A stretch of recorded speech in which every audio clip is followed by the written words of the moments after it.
breakthrough with breathwork is really something very special. Actually, I used that platform to share things that I received from some of my greatest teachers in life. So Alexander Lowen is in there. I've adapted his system and I use different names for body types, not call them body themes that we have. We're not typed into one. Also, the consciousness raising work of Claire Graves, and Ken Wilber has taken that ball and run with it too.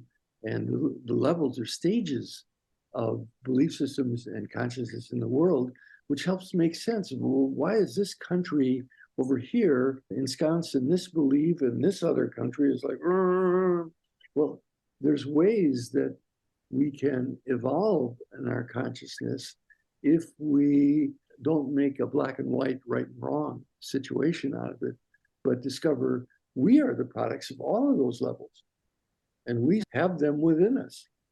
And then, of course, the work of Leonard Orr and breathwork and rebirthing. So all of those things, I would like to say, well, I wrote that book from just my own, I don't think anyone writes a book from their ego. It was my privilege to be able to pass these things on and show how they blend together.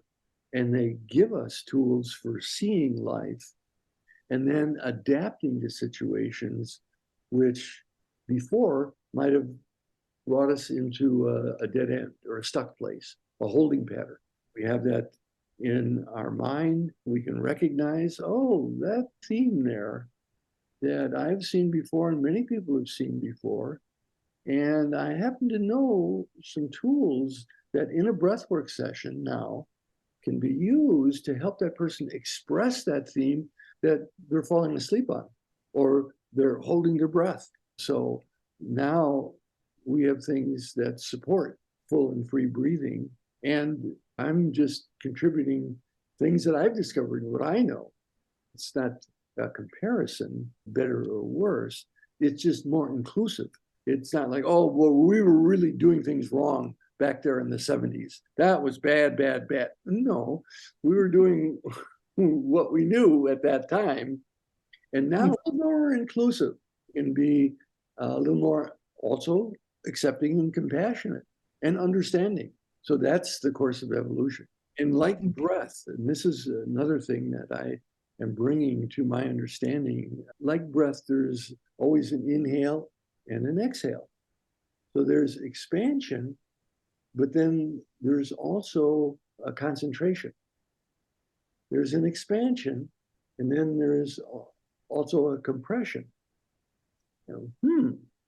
Well, what is that about? Well, I notice in life that sometimes I expand.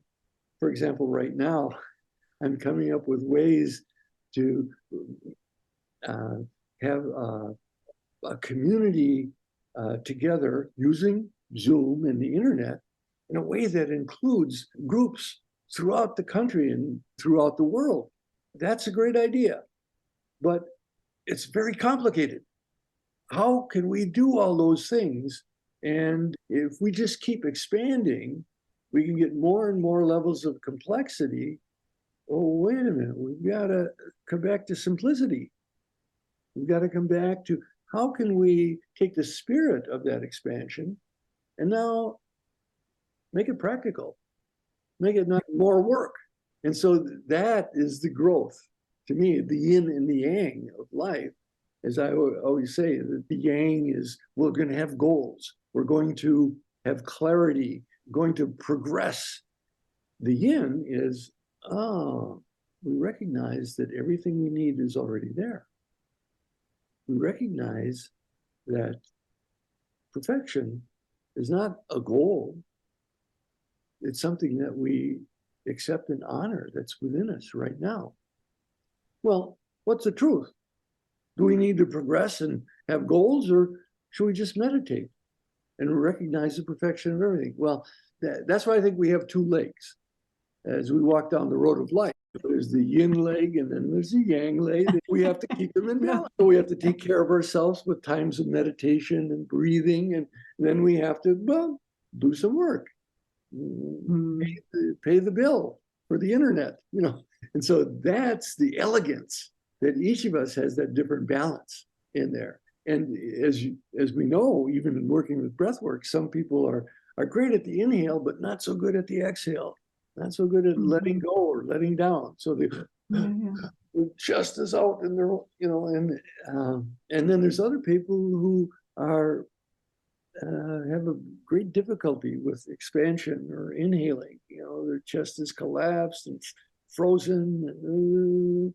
So they're great at hiding or relaxing, but to be able to take an inhale, our teacher breath, and to become a breath worker, then our yang clicks in. Well, we got to find a school. We got to find a good teacher. We've got to learn the lessons. We've got to attend all the classes. And then we have a client, and it's like, okay, I got to do the right thing.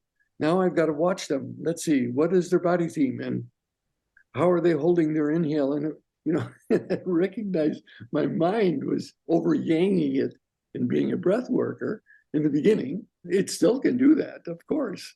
On the job, the mind is always wanting to.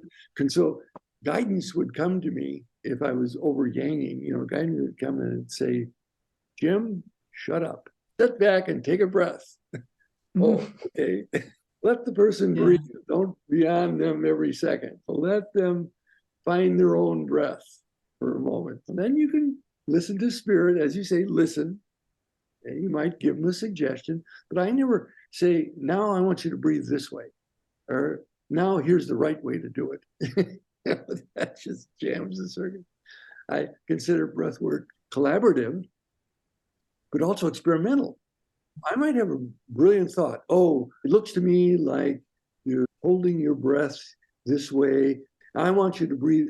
No, I say, would you be willing to experiment with just taking a deep sigh and letting go right now? You see, that's a question. And it stems from my intuition, but it's not a command. It's not like, oh, I know what's best for you. No, I have a thought. I have a suggestion here, and we're collaborating. So let's try that out.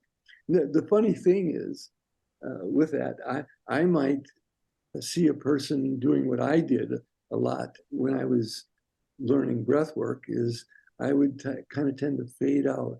And then I would have the best breath workers in the world, and they couldn't keep me awake, until I found someone that helped me recognize it was my anger that I was afraid of, and too much yang energy.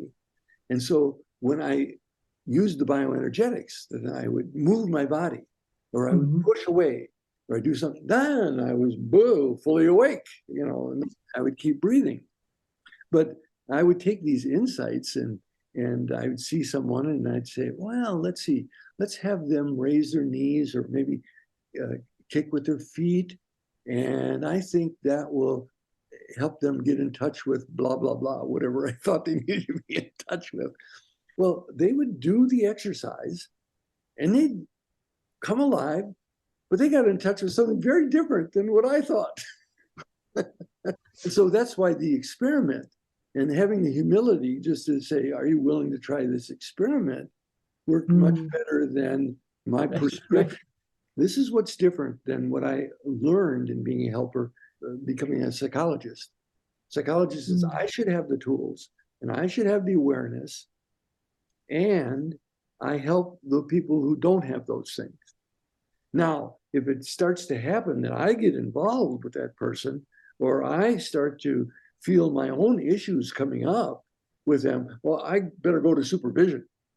Yeah. Or if I can't deal with that, then I better refer them to someone who's clear, someone who doesn't, well, we know too much now. We know that healing is going on both sides, with both the breath worker and the breath workee. I've often said, well, God is just outside the door, sending in the next person to help me deal with my stuff. So there's a fine line there. Oh, no, I don't lay down and start breathing with a person and tell them all my problems, or no, we have roles to play, which is very important. And we keep those boundaries. While at the same time, we're recognizing healing is going on both sides of the role we're playing, that the healing is going on. When we're aware of that, now we can use that. Now we can use that to the advantage of our clients. I can recognize, oh, my anger issue is coming up here. And if I wasn't aware of that, I might actually be getting them to express anger towards their mother. I mean, it could be their issue, but it's also mine. So I listen then to what is projection, what am I projecting onto them, versus what might we both learn in the process collaboratively. So we have to be very cautious about self-disclosure in a session. Should I tell the person, well, I've got the same problem with my mother as you do?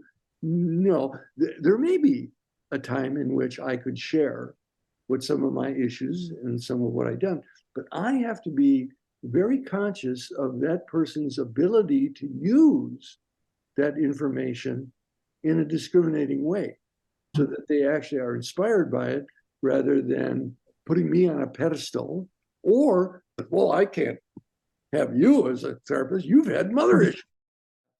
So there's community. I always say to students of breathwork, you've got 4 or 5 clients now, and you're working well with each of them. It may be time to have them talk to one another. Maybe time to have a community in which people who are in that process of learning breathwork also have a thread, which kind of brings it together and see that, well, maybe they're not so different than other people. And then we spread the learning. It's our relationship then from a person to person. Now, as a teacher, what I like about that, A, is that there's greater learning that's taking place. But 2, then there's less dependence on just one person who is helping them. And then that community spreads because, hey, as a breath worker, I'm learning and getting great things, but how about connecting with other breath workers? And that actually went into our original code of ethics for breathwork in Global Professional Breathwork Guidelines, is that we have responsible, open relationships with other breathworkers. It's not just a nice perk or a wonderful thing. It, in a way, you could say it's unethical just to stay in our own cocoon and just keep repeating the same thing over and over. So having community amongst us as breath workers is not just fun, or it's not just a way to spend some leisure time. It's really a commitment to ourself, our own growth, and the spirit of breath. What I like to leave with folks is I've called breathwork intuition training. And we know it's more than that. That's more like the right side of the brain, the intuition training. The left side of the brain is also having standards and ethics, but we can't leave out the intuition training. And so if you're listening to this and something tweaks your interest, something, well, follow up. You can contact me. You can contact the Global Professional Breathwork Alliance, but follow that thread. Follow that thread and trust. And I don't ask people to trust me. Oh, trust me. I know what's best for you. I don't. I really don't. But I do know that the more you trust yourself, the more you're going to find the path that leads you to greater fulfillment. I always feel great, even if I've worked with a person for a while, and I make a suggestion that they do this movement, and they say, no, well, it doesn't feel right. Now we've got somewhere. All right, now they're listening. It's not just resistance. Well, there is a time when there is resistance. In fact, we wouldn't have breathwork if we didn't have resistance. Resistance is just a shorthand term for fear being acted out. So sometimes we're there to encourage them to get beyond that fear. But other times, we're there to encourage them to empower themselves, to listen. There's times when fear is our friend. The bus is coming down the street. Time to move. Not like, oh, let's see, should I just meditate now and make the bus go away? Or fear is there for a reason, and my life isn't controlled by it. But on the other hand, I'm not oblivious to it. Collaboration and cooperation and mutual learning then. And that's the way this spreads the breath, from my perspective, around the earth.